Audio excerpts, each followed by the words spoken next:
Hi there, Mr. Holcomb here with another episode of The Math Behind the Modules. This is lesson 2, analyzing a data set.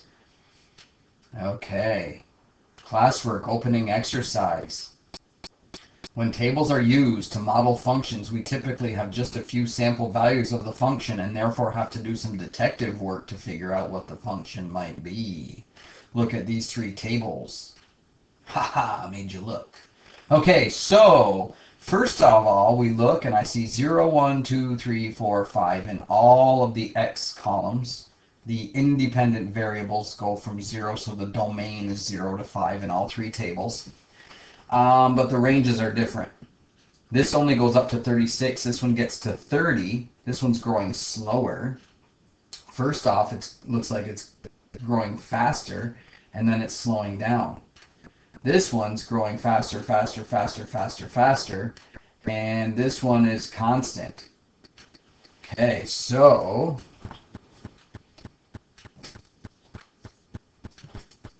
then we have to try to figure out what are these functions. So if I notice this is going from 6 to 12, 12 to 18 is a difference of 6, 6, 6. This is increasing by 6 for every y value. So there's going to be a plus 6 involved in this somehow. Or a times 6, because if there was a plus 6, say it was x plus 6. Well, if I plugged in 0, 0 plus 6 is 6. 1 plus 6 is 7, not 12. How about a 2x? And this is how we do this. So 2 times 0 is 0, plus 6 is 8. Nope. Or no, 2 times 0 is 0, plus 6 is 6. I'm sorry. 2 times 1 is 2, plus 6 is 8. So that didn't work. So I'm going to try different x values. Or not x values, but different multiples of x. So how about a multiple of 3? 3 times 0 is 0, plus 6 would be 6. 3 times 2 is 6, plus 6 is 12. 3 times 1 is 3. I'm sorry, 3 times 1 is 3, plus 6 is 9, so it's not 3. So we'll try another one. Let's maybe 4.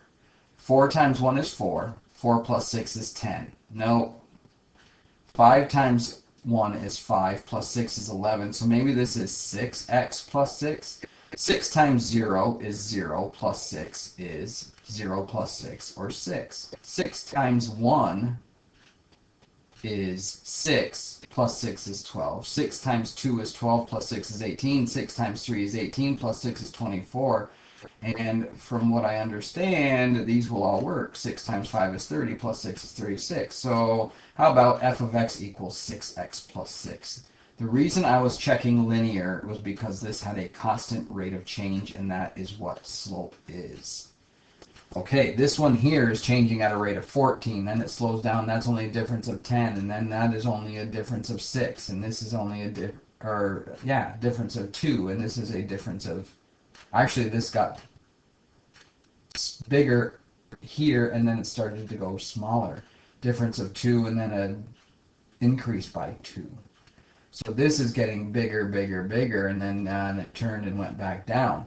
So I would probably guess if that were the case, this would look like this.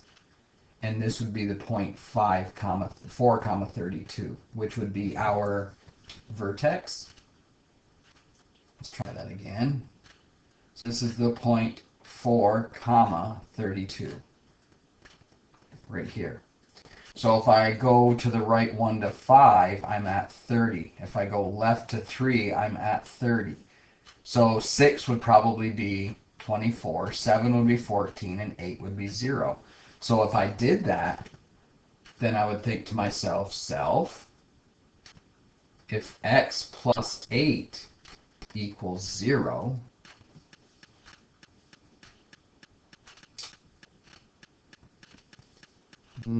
actually, just a moment, let me think. I'm thinking this is a quadratic. Okay, it looks like a quadratic. So here's what I can do.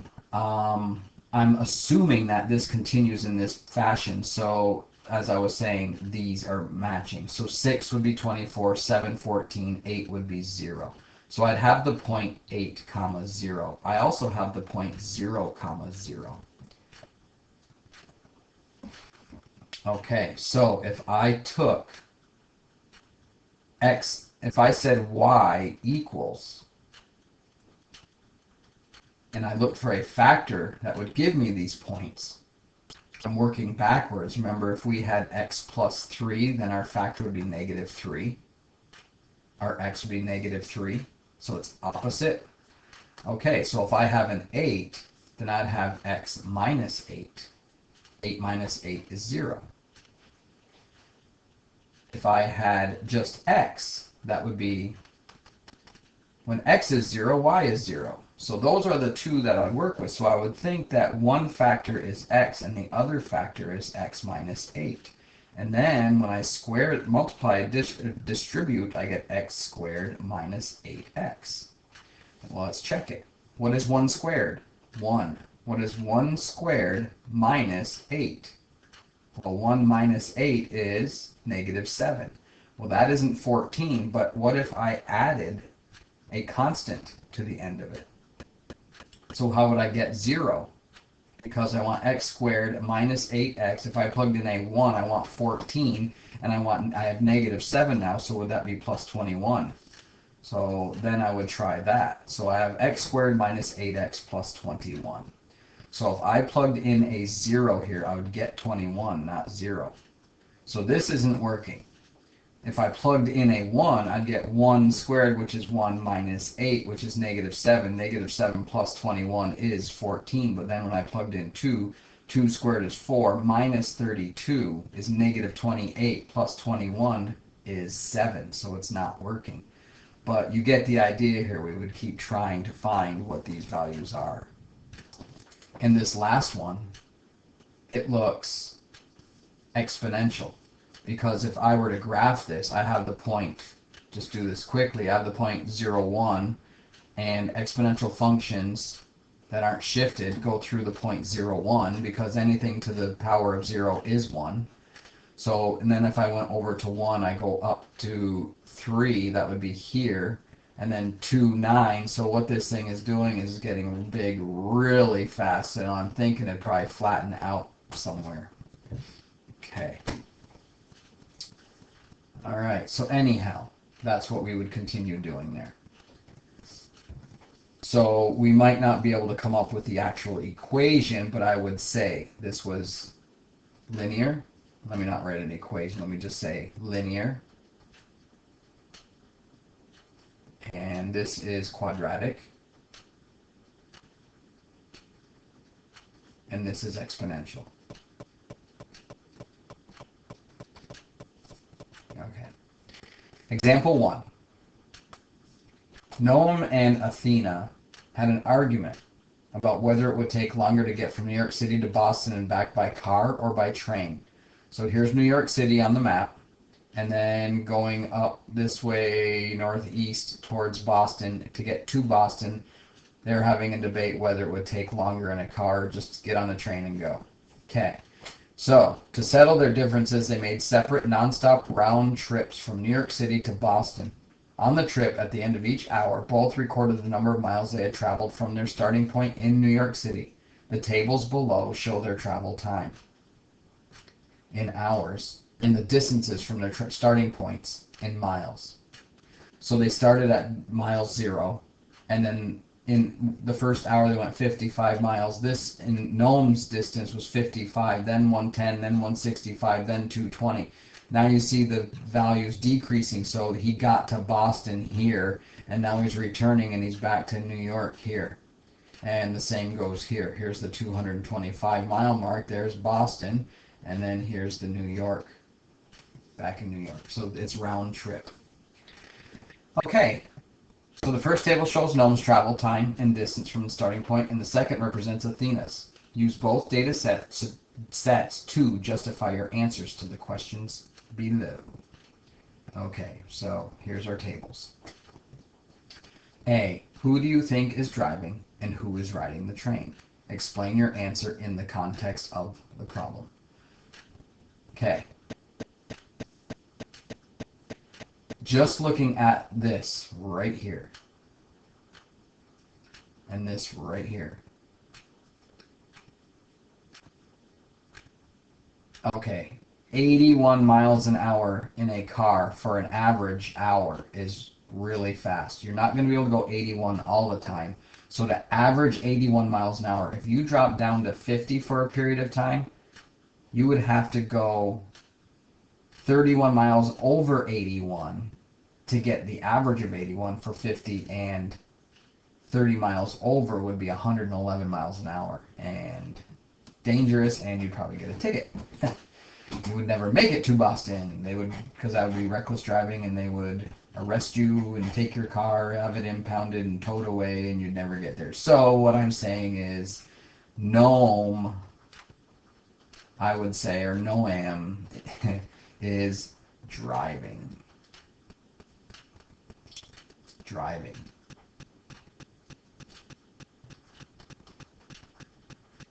And I would say Athena took the train. Okay, trains are allowed to go faster than cars in most cases, depending on the curves in the track. B, according to the data, how far apart are Boston and New York City? Explain mathematically. Okay, well, Nome's distance, the furthest distance Nome went was 220 miles, and the furthest distance Athena went was 225 miles. So how would we explain this mathematically?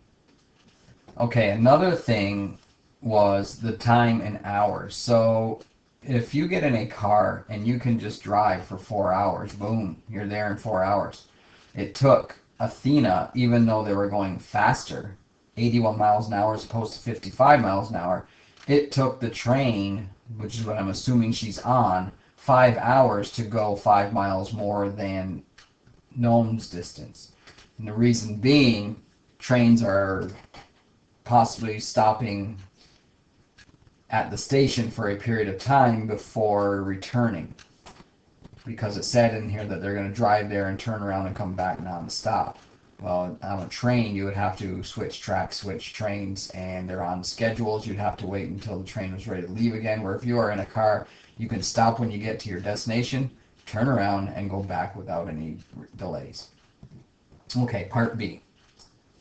Okay, so explaining mathematically, well, this is a sample response because there's many different ways we could approach this. So this is just one example. So it says, based on the symmetry of the values in the table, Nome's maximum distance was 220 miles, which we've already stated, at 4 hours.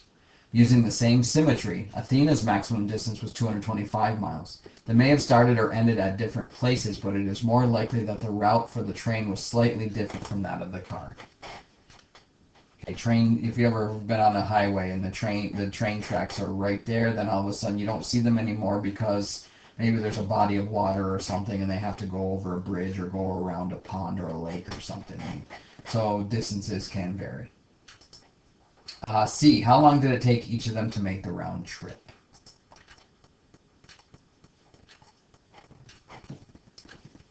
Okay. So let's give each one values. So N is Nome and A is Athena. So the distance for Nome we'll use an N, and the distance for Athena we'll use an A.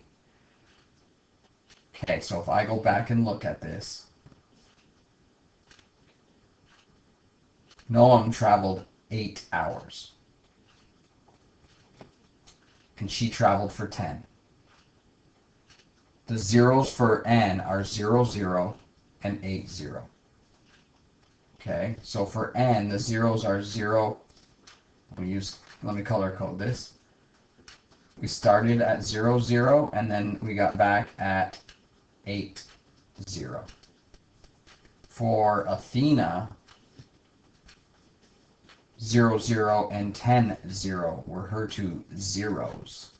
So she started at point 0 at time 0 and then returned time 10, mile 0. Okay, so the zeros It took Nome 8 hours and it took Athena 10. So that's what that means. The change in H, your hours, was 8 for Nome and Athena was 10. So it took Nome 8 hours and it took Athena 10 hours. According to their collected data, which method of travel was faster?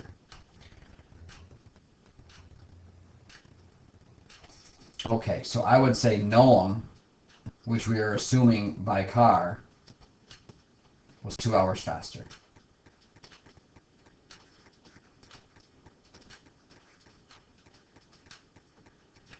Okay. E. What was the average rate of change for Athena for the interval from 3 to 4 hours?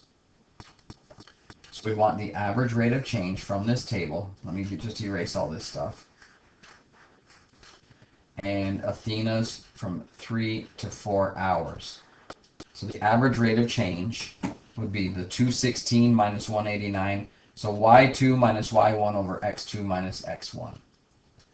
So it would be 216 minus 189 over 4 minus 3, which equals, well, to get to 200 we have to add 11, and 11 and 16 is 27 over 1, or 27 miles per hour.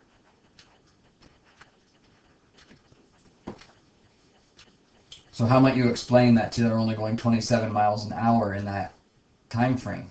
Well, between 3 and 4 hours, they may have had to have stopped. If you've ever taken a train, sometimes you're going along the tracks, and then all of a sudden you stop and you're in the middle of nowhere and you're just sitting there. And the reason is there could be a train coming from the other way, and then there's a switch that moves the trains like this. So this train has to sit here and wait for this train to come and change tracks here. And then once they change, then a computerized switch will switch, and then this train's allowed to go.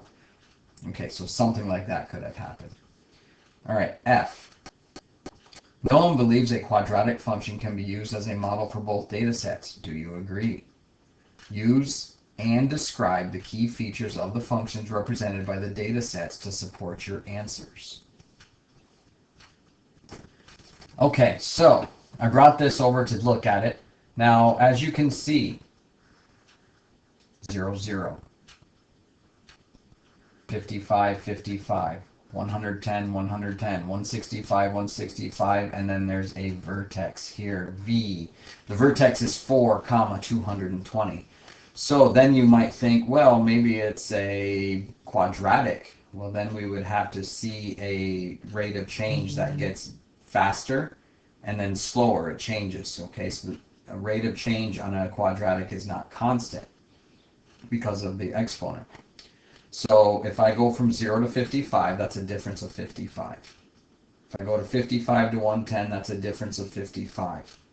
110 to 165 is also 55. So this is looking linear. So 165 plus 55 is 220.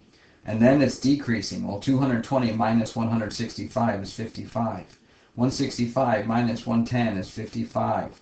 110 minus 55 is 55. 55 minus 55 is 0. So this is a negative 55 on this side and a positive 55 on this side. Well, if it's linear going this way and linear from this way going down, actually it'd be from the point 0, 0 to 155, it's going up until we got to 4, 220, then 5, 165, so it's doing this. So I would say Noam's was an absolute value with A being negative, the leading coefficient.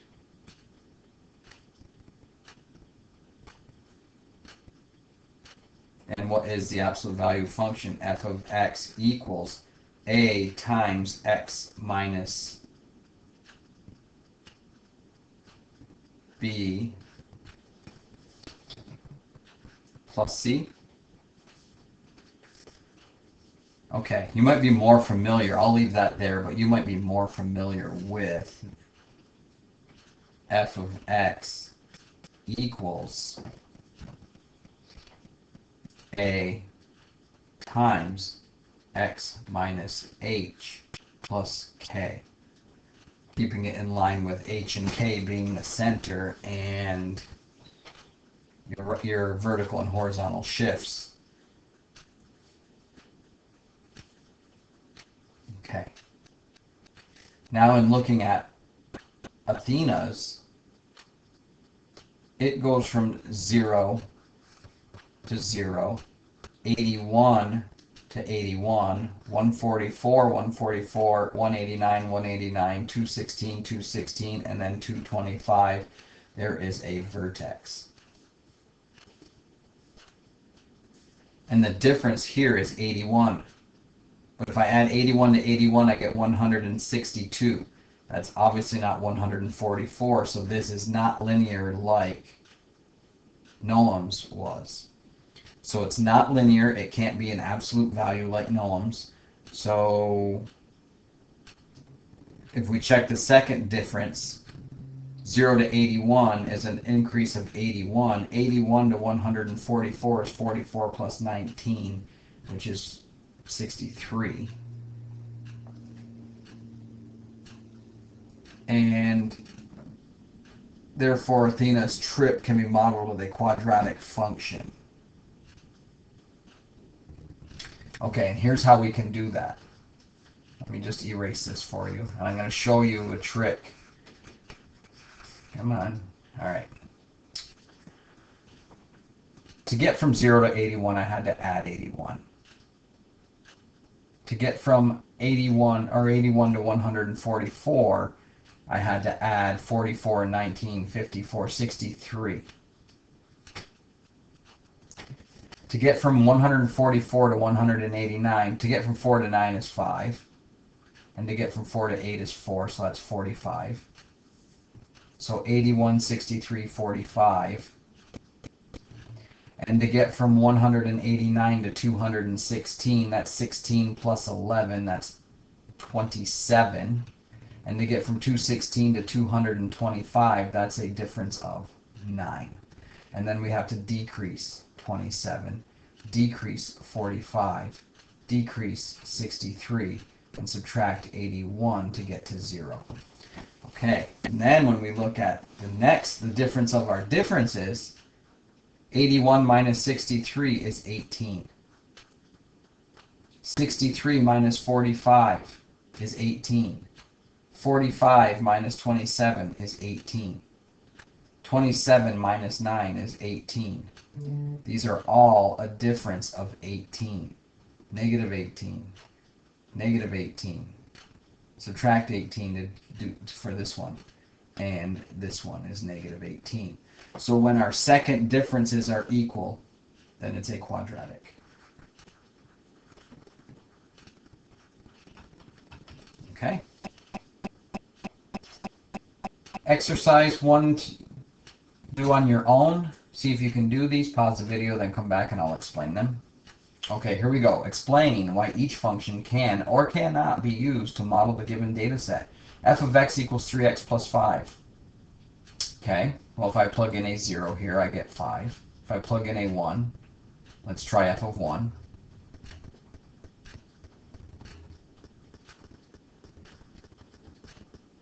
Three times 1 is 3, plus 5 is 8.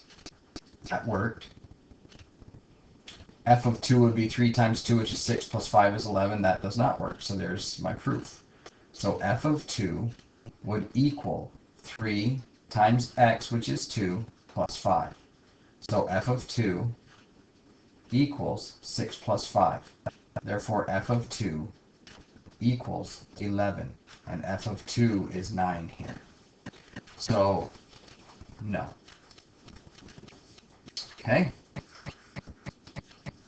And the next one. F of x equals negative x minus 2x minus 2 quantity squared plus 9. Okay, well that definitely won't work because, well, let's see. If I plug in x to be 0, so this would be f of 0. Let's try it. Negative 0 minus 2 is negative 2 squared plus 9. watch your order here. Negative 2 squared is 4, but there's a minus here, so it ended up being negative 4 plus 9, and that comes out to be 5. So f of 0 worked. If I plug in 1, 1 minus 2 is negative 1 squared is 1, which is negative 1 when I put this negative in front of it. So this is negative 1 plus 9, and I get 8. Sometimes the first two work and the rest don't. So you can't just do 2. Okay, so I could go through and check all these, but the other thing I can do is do what we just did. From 5 to 8 is a difference of 3. To get from 8 to 9, that's 1. To get from 9 to 8, that's 1. Subtract 1. To get from 8 to 5, that's minus 3. So there is symmetry here. Our vertex would be the 2, 9. And then from 5 to 0 is a difference of 5. And then we had to get from 0 to 7, we had to subtract 7. So the difference from 3 to 1 is 2. The difference from 1 to negative 1 is 2. The difference from negative 1 to negative 3 is 2. The difference of negative 3 and 5 is 2. And negative 5 is 2 away from 7. So since our second difference is the same, this is a quadratic. So yes, that would work. And you can always check another number. Plug in 6. 6 minus 2 is 4. 4 squared is 16. Negative 16 plus 9 is negative 7. Okay, part C. F of x equals negative x squared plus 4x minus 5. Okay, keep in mind that constants, y-intercepts, are right here. So when x is 0, y has to be negative 5. And when x is 0, y is 5 here. So no.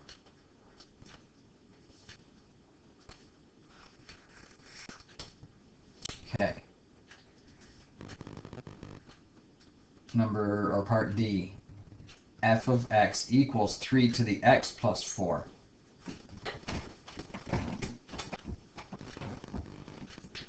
Okay, again, if I plugged in a 0 here, 3 times 3 to the 0 is 1. 1 plus 4 is 5. So 0, 5 works. But if I plug in a 1, 3 to the 1 is 3 plus 4 is 7, not 8. So no.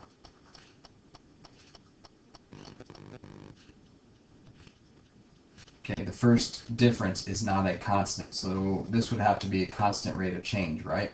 Because if it was 3 to the 0 plus 4, that would be 1 plus 4, which is 5. And 3 to the 1 plus 4 is 3 plus 4, which is 7.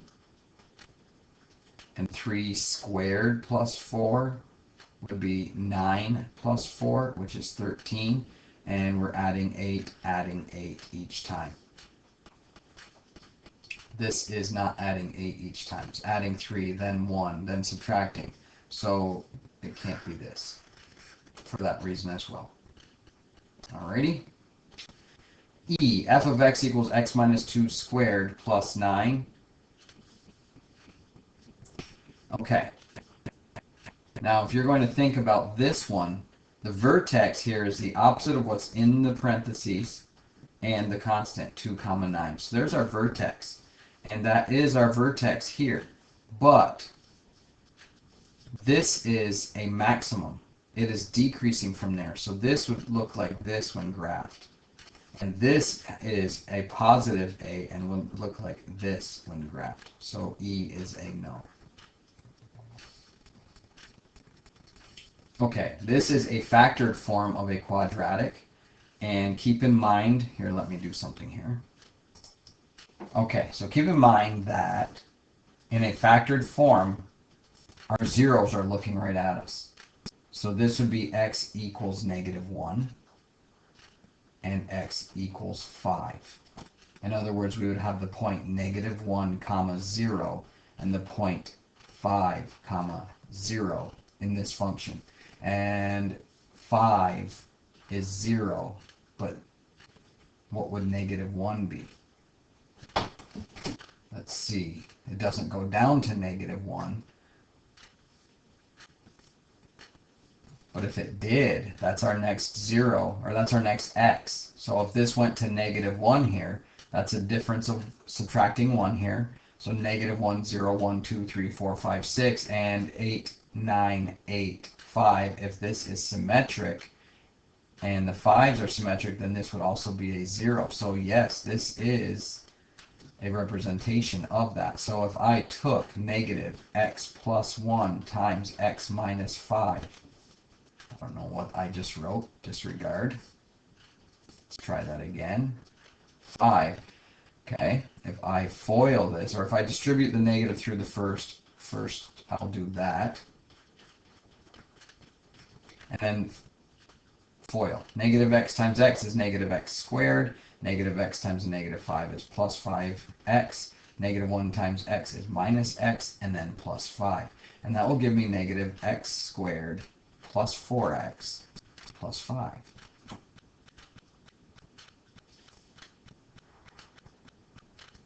And there it is right here. No, that's minus 5.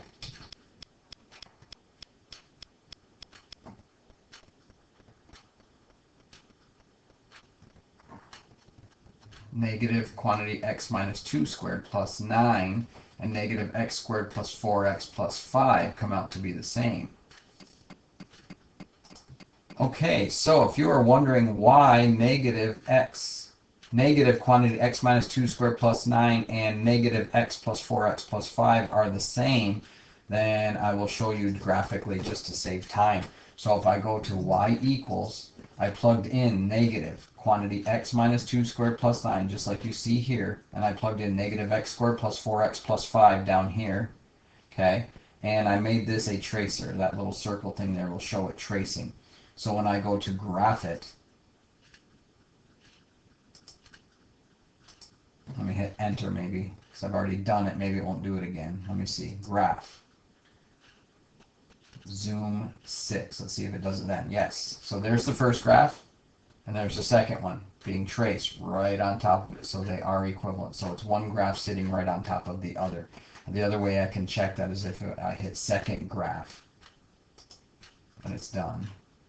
And notice that when x is 0, y is 5 in both. When x is 1, y is 8 in both, 9. And look at, there's our table from over here. 6, -7, 5, 0, 4, 5, 3, 8, 2, 9, 1, 8, 0, 5. And they're the same for both this equation and this equation.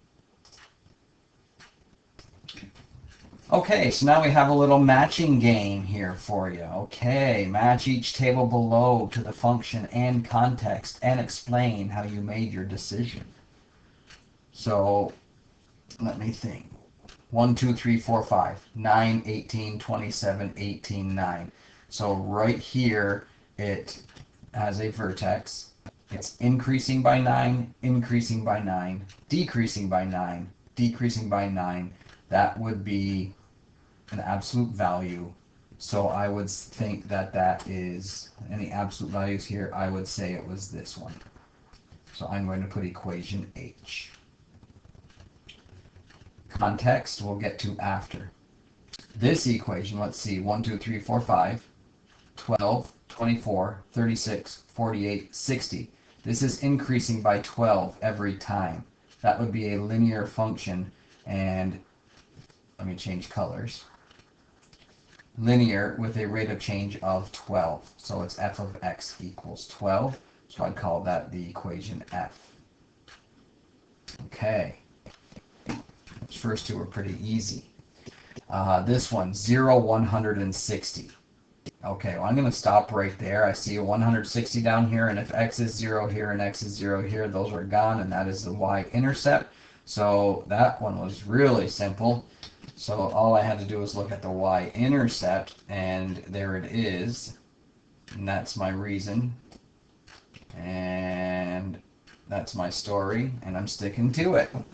All right, this one here, 1, 2, 3, 4, 5, 2, 4, 8, 16, 32. Okay, this is getting bigger by squares. 2 squared is 4, 4 squared is 8. Nope. Okay, 2, it's doubling. 2, 4. 4 doubled is 8, 8 doubled is 16, 16 doubled is 32. Okay, so what would do that? 2 to the 1 is 2. 2 squared is 4. 2 cubed is 8. 2 to the 4th is 16. So I would say that is P. This is equation P. And then trial or by elimination, this is 89850. So there is symmetry appearing here with a V there. And let's check the second differences, see if it's quadratic. So to get from 8 to 9 is 1, added 1. Then this is minus 1, and this is minus 3, and this is minus 5. So to get from 1 to negative 1, that was minus 2. Minus 1 to minus 3 is minus 2. Minus 3 to minus 5 is minus 2. So that is quadratic. And this is factored form of a quadratic. So therefore, I would say that G is this equation. Okay, now that part's done. All right. Now it says the population of bacteria doubled every month and the total population versus time was recorded. Okay, so this is exponential. So I would say that was P. Doubling, that's our base. So that would be 1. And this makes it easy when you color code. Number 2, a ball was launched upward from the top of a building and the vertical distance of the ball from the ground versus time was recorded. Okay, that would be parabola. If you shot a ball up in the air, it would do this. Over time, increase at a certain pace, get to the vertex, turn and come back down, and mirror what the acceleration going up was when it came down. So that should be Q. Is Q2. All right, number 3. The height of a certain animal's vertical leap was recorded at regular time intervals of 1 second. The animal returned to the ground level after 6 seconds.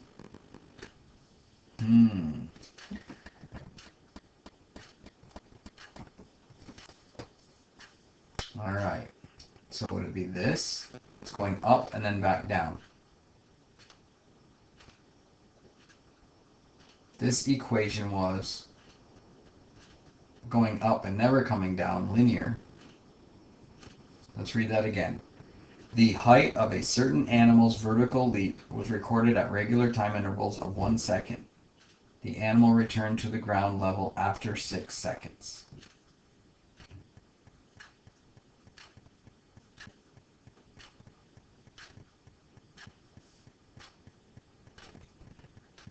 Okay.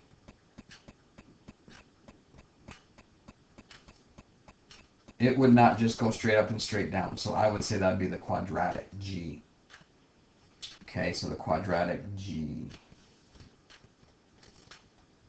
is 3. Okay, number 4. Melvin saves the same amount of money every month. The total amount saved after each month was recorded.